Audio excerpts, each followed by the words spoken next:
자, 여러분 안녕하셨어요. 오늘의 김용덕의 사상체질 이야기입니다.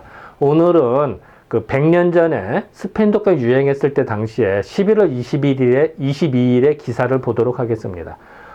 손문이라고 해서요, 중국 역사에서 그 근대사에서 뺄 수가 없는 대단히 유명한 사람입니다. 손문의 삼원칙으로 인해서 그 삼민주의에 대해서 그 왕정 시대가 무너지고 공화국이 생깁니다. 그리고 이제 그 사람의 그 바로 밑에 부하에는 장개석이 연결이 돼서 이제 근현대사야 매우 중대한 획을 긋는 사람인데요. 그래서 손문의 그 근대화의 그 아버지라고도 일컫고, 우리나라에서도 그 손문한테 우리나라 그 광복을 했는데 큰 공을 이루었다 해서 이제 상을 주기도 합니다. 물론 이제 사후에 상을 줬습니다만, 어쨌든 뭐 그 기사를, 그래서 손문이라는 분이 그 스페인 독감에 걸렸다, 그래서 신문 기사에 나옵니다. 그래서 이제 요 기사를 보도록 하겠습니다. 뭐 백범 김구도 스페인 독감에 걸려서 고생을 하죠. 손문도 마찬가지입니다. 근데 어디서나 상해에서 똑같이 걸립니다, 사실은. 일단 경과를 보면요, 10월 초순부터 그 우리나라에 그 스페인 독감에 걸렸다는 기사가 쭉 나옵니다. 그랬다가 10월 중순에 와서 이게 단순한 게 아니라 사망자가 늘고 확산이 너무나 빠르네 라는 걸 알 수가 있다. 10월 말기까지 급속도로 번집니다. 서울, 지방 다 확 퍼집니다. 사망자도 늘어나고. 그랬다가 11월 초순까지는 계속 전파가 되고요. 지방까지 초토화가 될 정도까지 됩니다. 그랬다가 11월 8일이 돼서야 비로소 서울은 조금 줄어드네 라는 기사가 나오고요. 지방은 아직 여전하고요. 그러니까 사망자도 많고요. 그랬다가 이제 11월 중순경까지는 아직은 뭐 지방은 여전하고요. 그랬다가 이제 11월 21일 날에는 지방 여전하니까 강릉과 강화는 아직 매우 왕성하다라는 기사가 나오고요. 오늘 기사에 11월 22일에는 그러니까 손문이 스페인 독감에 걸렸다라는 기사를 보고요. 다음에는 3월에 많이 걸리고, 뭐 지방소재, 강진, 연기, 홍성에 사망자가 많다. 또 이렇게 사망자가 많고 민심이 흉하다 보니까 뭐 기도를 통해서 사람을 나설 수 있다, 스페인 독감 고칠 수 있다라는 사기 사건이 일어납니다. 이제 그런 어떤 기사를 보도록 하겠습니다. 오늘은 이제 손문에 대한 감염서를 보도록 하겠습니다. 11월 22일 날 기사 이렇게 나오네요. 손일선 나오죠. 손일선이 누구냐면 손문을 말하는데요. 일선은 손문의 자입니다. 자. 예를 들어 이름이 있고 자가 있고 호가 있잖아요. 그러니까 손일선은 곧 손문을 말합니다. 그래서 그 중국의 유명한 사람 손문이 병으로 고생하라. 독은 힘들게 고생하는 겁니다. 그래서 병독에 스페인 독감에 걸렸다는 설이 있더라. 역시 돌림감기는 스페인 독감을 말하죠. 역시 돌림감기로 알았다는 이제 알아두었다는 얘기죠. 앓는다고 이제 소식이 있었다는 얘기죠. 그러니까 중국에서의 소식이 우리나라에 와서 우리나라 신문에 나온 겁니다. 이제 그 기사를 보도록 하겠습니다. 손문이 병독인데 병으로 위독하더라, 뭐 이런 얘기죠. 사실 죽지는 않아요. 고생하다 나중에 일어나는데요. 어쨌든 이제 그 신문 기사에 나온 거죠. 병독설 역시 돌림 감기로 앓는다고 그러더라. 진화는 이제 중국을 말한다. 차이나를 읽으면 진화가 되거든요. 그래서 이제 이 당시에 중국을 말할 때 외국에는 진화라고 했거든요. 그러니까 진화의 혁명. 그러니까 이 당시에 이제 그 청나라 말기에 이제 청나라가 기력이 쇠해지고 외세 침탈에다가 막 해서 민족이 그 자각하는 운동이 일어납니다. 그랬다가 그것이 이제 청나라를 분해서 혁명으로 일어나거든요. 그것이 이제 바로 이제 중국 혁명, 그러니까 신해 혁명을 말하거든요. 사실은 신해년에 일어났다 신해 혁명이라고 하는데 이따 잠깐 설명을 하고요. 어쨌든 그 왕정 체제를 무너뜨리는 그 혁명이 중국 신해 혁명, 중국 혁명의 주례자는 이제 주도자라는 얘기입니다. 주도자로서 세계적 인물이 된 손일선 누구냐면 이제 손문을 말하는 겁니다. 그래서 손문 씨는, 그러니까 손일선 씨는, 손문은 이제 손문의 사진인데요. 이제 사실은 이 당시가 1925년에는 사망하는데, 지금 이제 1918년이니까 사실 이제 몇 년 뒤에 사망하죠. 어쨌든 손문은 이 당시에 이제 어쨌든 역사적인 문제 이따 좀 설명을 하고요. 요새 상해에 이제 상해에 있으면서 돌림감이 걸렸다네요. 백봉김구도 그 다음에 여기 상해에 있다가 걸립니다. 되게 고생하거든요. 백봉김구 같은 경우도 병원을 안 가요. 원체 강골인 사람인지라. 그런데 호되게 앞서 이때 진짜 내가 고생했다 이런 기록이 백범일지에 나옵니다. 그런데 같은 동네에요. 상해에서 걸리고 똑같이 걸리거든요. 그러니까 손문도 여기서 있다가 걸리고 또 몇 달 뒤에 이제 김구도 고생을 하고요.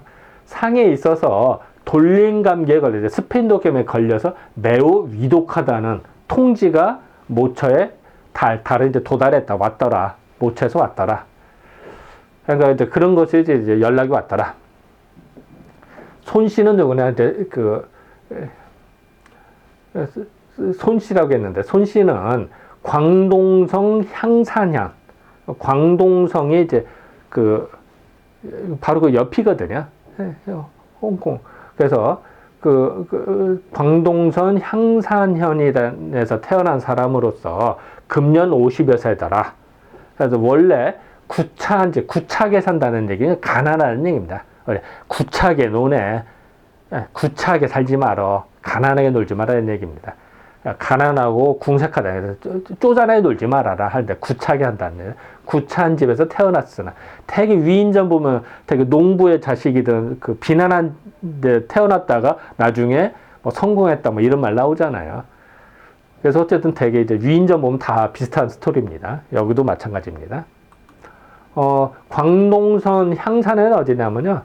홍콩 옆에 마카오 근처 요걸 말합니다. 그러니까 이 당시에 이제 어떤 마카오 홍콩 근처기 때문에 서양의 영향, 그러니까 기독교의 영향을 받았다는 뜻이죠. 여기서 태어났다는 얘기는 뭐냐면요.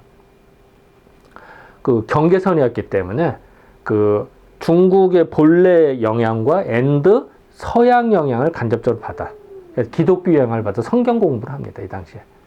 그 영향을 받았다는 걸 의미하거든요. 그래서 지금의 이제 중산에 있는 게 이제 마카오를 말해요. 지금은. 거기에 편입이 됐기 때문에. 어쨌든 광동성 자체가 이제 또 되게 대단한 도시고요. 도시라는데 그 지역이고 또 서양의 영향을 쉽게 받을 수 있는 동네를 말합니다. 어려서부터 제주가 비상해서 제조라고 했었는데 제주라고 하거든요. 제주가 비상해서 남들과 달라서 동네 사람이라는 얘기다. 동네 사람들한테서 듣기를 사실 홍수전이 누구냐? 이제 태평천국을 만든 태평천국을 만든 왕이었거든요. 그러니까 왕을 몇 년 못하죠, 사실은. 어쨌든 좀 이따 설명을 하고요. 어떤 홍수전이라는 사람, 홍수전 되게 언변이 되게 좋고 똑똑했나 봐요. 그러니까 어쨌든 홍수전 같은 사람이다라는 말까지 들은 터라. 일찍이 태서는 이제 서양의학을 말해, 서양 학문이야. 그러니까 서양의 학문을 닫고, 왜냐하면 태어난 곳이 홍콩 근처이기 때문에 쉽게 서양 학문을 접할 수가 있었던 거죠. 그걸 말하거든요.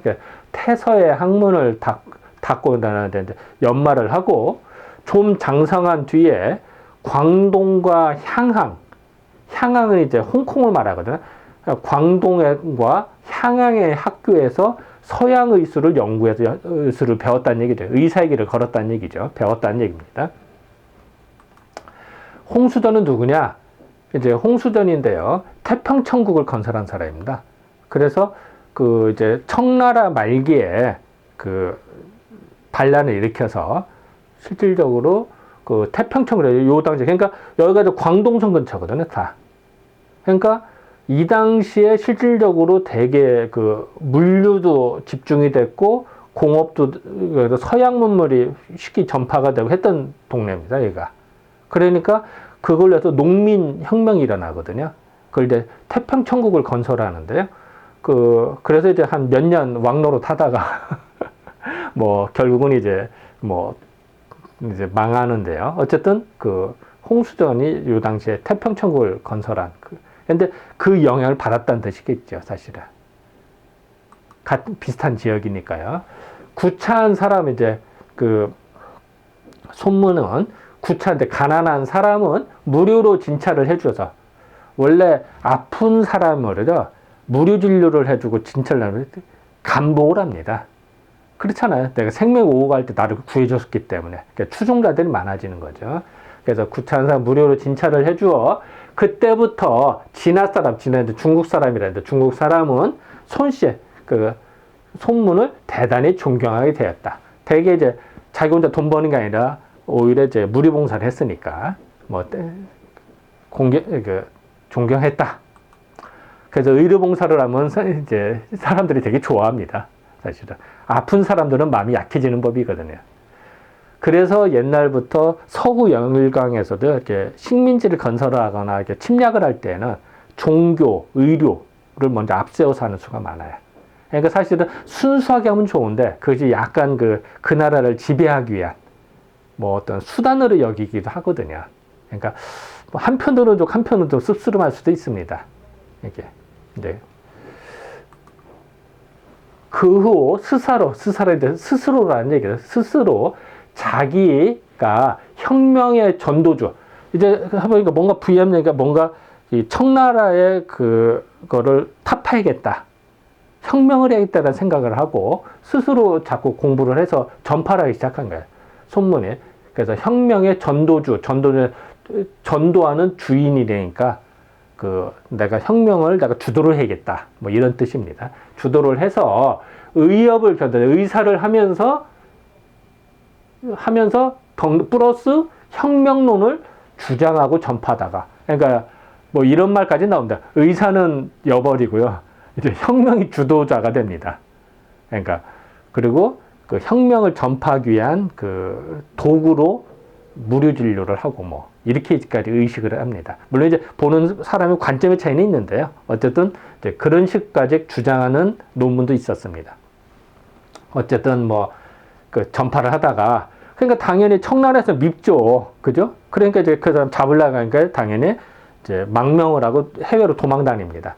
필경 타국으로 도망을 하도록 주목을 받게 되었다. 주목을 받았다. 그래서 실질적으로 몇 번 혁명을 시도하다가 실패를 합니다. 봉기에다 실패. 그러니까 계속 도망 다니고 또 체포당하고 또 도망 다니고 이렇습니다. 예. 됐다. 선통 3년. 혹시 마지막 황제 이런 영화 보셨습니까? 푸이 나온 마지막 황제. 그 당시가 이제 연호를 쓰는데 선통이었거든요. 그래서 마지막 황제가 즉위한 지 3년 만에 무안은 지금 이제 우한 아시죠? 우한 폐렴의 진원지. 그러니까 왜 무안이 자꾸 중요하냐면요. 그 당시 무안이 교통의 요지입니다. 그리고 이 당시에 공장이 많았어요. 이 당시에도요. 그리고 서구의 영향을 받아서 공장이 많이 되고 서구 전파다 기독교 사상도 됐고 그래서 항상 무안이 모든 거의 중심지입니다. 남부지에서는 상당히 중심지입니다. 그래서 지금도 우한 폐렴도 지금 이제 우한으로 읽거든요. 중국에서는. 그러니까 우한 폐렴이 아니라 무안 폐렴이지 사실은. 무안 지역이 진원지가 된 겁니다. 모든 게 요지다 보니까. 이 당시도 혁명이 되면 꼭 무안이 항상 거쳤어요. 이 당시에도. 참 이상하게도요. 그래서 실질적으로 어느 때는요. 중국 수도를 무안으로 정해야 된다라는 주장까지 나오대. 물론 이제 수도로 정해지지 않았습니다. 그런 주장까지도 나오고 모든 거의 중심지입니다. 사실은.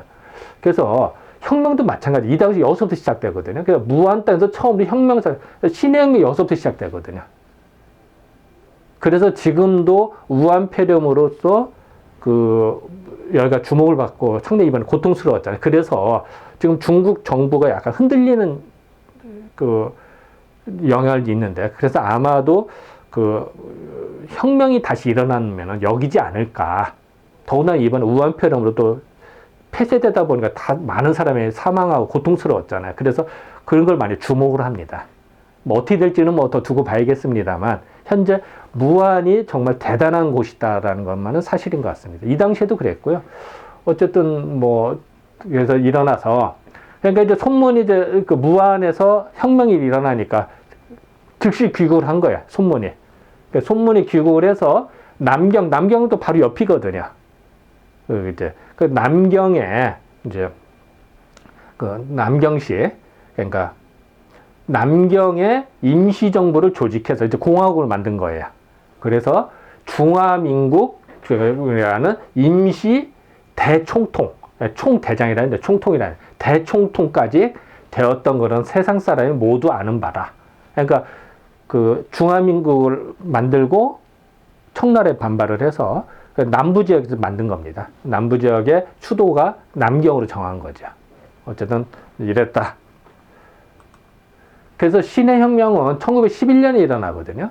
이 당시에. 그래서 손문은 삼민주의를 주장합니다. 민족, 민권, 민생.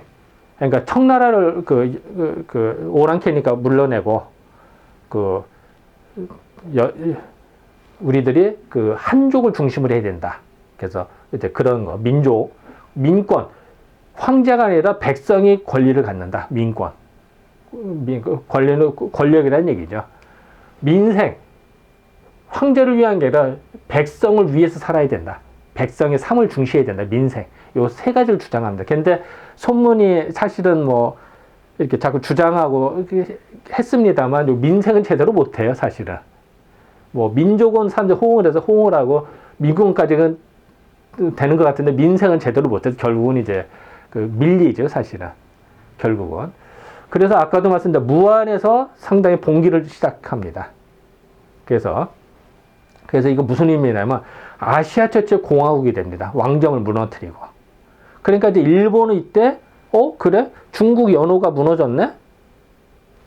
그러니까 일본에서는 지네가 천황이라고 해서 연호를 시작합니다. 그러니까 중국은 이때부터 연호가 사라지거든요. 이게 사라지니까 그러면 일본은 우리가 연호 쓸래 해서 연호를 쓰게 됩니다. 그래서 이제 다시 남부 지역에서 일어났기 때문에 남경을 중심으로 해서 정부를 세웁니다. 공화국을. 그런데 원세계라는 이제 청나라의 그 신하였는데 원세계라는 사람이 이제 그 청나라에서는 이제 아직 북부 지역에서 이제 실권을 쥐고 있었으니까 그러니까 결국 연합을 해서 그 황제를 폐하는 대신 그러면 공화국을 인정하는 대신 뭐 해서 그 손문이 순진하게도 원세계한테 총통자를 위임을 합니다. 그리고 이제 약속을 지켜라 뭐 하고 한데 실권을 딱 쥐자마자 원세계는 이제 그 공화국 삼민주의로 일어난 그 민족 공화국을 말만 그렇지 사실은 이제 역사의 반동으로 거꾸로 오히려 자기가 황제를 칭합니다. 그러니까 이제 오히려 혁명한 게 거꾸로 이제 완전히 되돌아간 거죠. 혁명에 소용이 없었던 거죠. 그러다가 결국은 이제 원세계도 이제 결국은 몰락하고 뭐 하는 겁니다. 그러니까 쉽게 말하면 남쪽에서는 이제 공화국을 건설을 했는데 북쪽에는 그리고 총통 위임받지 않나 북경으로 수도를 또 옮겨요. 원세계가. 그러고서는 완전히 황제를 스스로 칭하고 뭐 황제 물러나게 하고 자기가 대신 황제 하려고 그러다 결국은 또 자기도 이제 망하게 되는데 그러는 과정에서 이 신의 혁명이 퇴색이 되죠, 사실은. 그러니까 이렇게 하는데 근데 뭐 제가 뭐 역사가가 아니기 때문에 그냥 대략적으로 뭐 이렇더라라는 그 개요를 설명해 드리는 겁니다. 순진한 거죠. 뭐 그래도 뭐 황제 물러나게 하고 공화국으로 되면 그거 내가 자기 총통자를 물려줘도 되겠다라는 생각을 했는데 물려주자마자 배신 당하죠, 사실은. 그래서 이상가라는 표현을 쓴 겁니다. 중요한 거는 이 당시에 우리나라에서도 이렇게 손문에 대해 이렇게 정확하게 분석을 했다는 얘기입니다. 신문기에서 나온 걸 봐서는. 손 씨는 이상가라라는 생각으로 훌륭하다. 생각은 좋지. 근데 현실은 다르거든. 냉혹한 정치 현실에서는 실제로 정치를 하는 데는 좀 경력이 적은 까닭으로 이런 이제 지적이 나옵니다. 순진한 거죠. 근래 진화의 중국인들은 손 씨는 손문으로서는 도저히 진남이 중국 민국을 통치하는데 대총통이 될 자격은 좀 부족하다는, 물론은냐 무슨 뜻이냐면, 물은 보통은 물론 이렇게 한번 이렇게 쓰는데 보통 물건 할 때는 물 이렇게 쓰잖아요. 그런데 인물 할 때는 사람일 때도 물자를 씁니다. 사람과 물건을 다 물자를 다 써요. 그러니까 물론하면은 사람의 의견 이런 얘기가 됩니다. 많은 사람의 의견, 많은 사람의 논리, 논의하는 거. 그래서 좀 부족하다가는 물론은 뭐냐면 많은 사람의 의견이 많은 모양이더라 이런 말이 됩니다. 그러니까 사실은 한글로만 쓰면 무슨 말인지 잘 모르죠. 이런 거를 이렇게 이제 한문을 써줘야 의미가 정확해집니다. 이런 거더라. 그러하나 어찌되었든지 간에 여러 해를 몇 년을 외국에 망명을 해서 돌아다니면서 처음에 먹은 마음을 변치 않고, 아까 삼민주를 해야 된다 뭐 이런 주장을 처음에 한 걸 계속 밀어붙였으니까 이런 마음을 변치 않고 필경 끝내는 혁명을 일으키어 진화의 공화 정부를, 중국의 그러니까 공화국을 만든 거예요. 공화 정부를 성립하게 한 걸출한 인물임은 물론이다. 그거 사람은 많은 사람의 공통된 내용이더라. 뭐 이런 얘기. 이거는 뭐 불변의 진리더라. 다만 이제 나라는 공화국을 만들고는 했지만 뭐 통치하고 협상하는 걸 제대로 못해서 결국은 이제는 뒤통수를 당하거든요. 이 사람이. 이제 그런 얘기입니다. 지금 만약 손씨가 눕고 일어나지 못한다면은 남방의 손에, 남방 이제 중국 남부 쪽, 남경을 중심으로 그때 수도가 있었고, 그 남경 근처가 이제 혁명의 중심지였거든요. 남경, 북경, 북경이라는 광동성, 이쪽 다. 그래서 남방의 손해만 계속 남방이라는 표현을 썼어요. 근데 북방은 계속 이제 청나라의 잔재들이 군부들이 더 강했었고요. 남방의 손해만 될 뿐이 아니라 원세계가 이제 아까 이제 그 청나라 대신으로서 했다가 이제 황제를 물러나게 하고 자기가 정권을 휘어잡아서 오히려 혁명을 역행한 사람이죠. 그리고 그 이모군란 때 우리나라에서 온갖 횡패를 부렸던 사람입니다. 사실은 그 원세계. 그래서 뭐 대원군 납치하고 뭐 이랬던 사람이 원세계입니다. 이모군란 때 원세계가 우리나라 와서 힘쓸 때가요 23살이에요. 23살. 그 사람이 와서 우리나라 온갖 목에다 힘주고 완전히 그 하인돼야 되지. 우리나라 대신들을 하고 온갖 행패를 다 부리죠. 그러니까 참 우리로서는 좀 수모를 당하는 거예요. 지금도 중국이 힘쓸 때는 뭐 3불년째 머지않은 우리나라 압박 우리 깨갱하잖아요. 힘들어요. 그래서 이 당시도 그래서 항상 우리는 역사를 공부하면서 조심해야 됩니다. 아차하면 당하거든. 중국 애들은 항상 그런 유전자가 있는 거예요. 우리를 항상 얕게 보자 이렇게 함부로 하려고 하는. 원세계도 그래. 23살에 원세계가 와서 우리나라 대원군 그 대원군이 나이가 꽤 있잖아요. 그래도 뭐 대신에 쩔쩔하게 만들고 대원군 체포하고 뭐 온갖 일을 다 벌어지거든요. 진짜 행패를 많이 부립니다. 이랬던 사람이 나중에 이제 손문도 뒤통수 쳐서 이제 또 마음대로 하고 이런 거죠. 근데 원세가 사망을 했거든요. 이 당시에는. 이런 지 얼마 되지 않은 중국 전체에서는 얼마 안 되는 진화인데 중국 전체에 대해서 막대한 손실이라 하겠더라. 만약에 이제 손문까지 사망하면 더 안 되니까 뭐 이런 이제 기사가 나온 겁니다. 원세계 23살 때 우리나라에서 행패를 부렸던 이모군란 때 사진입니다. 예. 그리고 이제 나중에 그래서 사망은 1916년에 사망하거든요. 그러니까 지금이 1918년이니까 원세가 사망한 2년이 된 때죠. 그래도 손문도 사망하면은 지도자가 너무 없으니까 큰일 났더라 뭐 이런 얘기는 사실 사망하지는 않죠. 손문은. 근데 이제 원세계는 이제는 16년에 사망을 하고요. 자, 고차를 보도록 하겠습니다. 손문이라는 사람, 중국의 혁명에 대단한 사람이죠. 중국 혁명, 공화국을 건설한. 손문이 스페인 독감에 걸렸다. 우리나라에서도 완전 파다에 소문이 난 거예요. 그리고 손문이라는 사람은 광동성 향산형 출신인데 지금의 마카오에 해당이 되더라. 그래서 그 서양 영향을 쉽게 받았기 때문에 태어났을 때부터, 어렸을 때부터 그래서 그 혁명 사상을 갖지 않았을까. 기독교 사상도 그렇고요. 그리고 그 광동과 향한 홍콩에 가서 의수를 배웠고 의료봉사를 했다. 그래서 인심을 얻었다. 그래서 혁명을 싹 틔웠다. 이렇게 볼 수가 있고요. 그리고 나중에 무안에서 봉기가 되거든요. 무안도 바로 옆 동네입니다. 뭐 옆 동네라고 해도 좀 네, 표현이 애매합니다. 뭐 어쨌든 영향을 받을 수 있는 어쨌든 그 중국 남부에서는 대단한 동네인데 이 동네에서 봉기가 되고서 이제 신해혁명이 돼서 공화국을 건설합니다. 이제 그거를 이제 손문이 주도를 해서 총통이 되죠. 하지만 공화국을 수립해서 남경의 수도를 정하고 대총통이 됐습니다만 원세기한테 이용당해서 결국은 이제 총통을 넘겨주는 바람에 이제 몰락하고 나중에 고생을 하고 혁명도 퇴보하는 이런 일을 벌어집니다.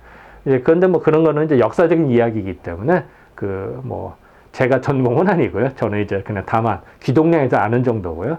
어쨌든 이제 신문 기사에 소문에 대한 이야기가 나왔기 때문에 잠깐 정리를 좀 했습니다. 자, 지금까지 11월 22일에 대한 기사를 살펴보았습니다. 네, 감사합니다.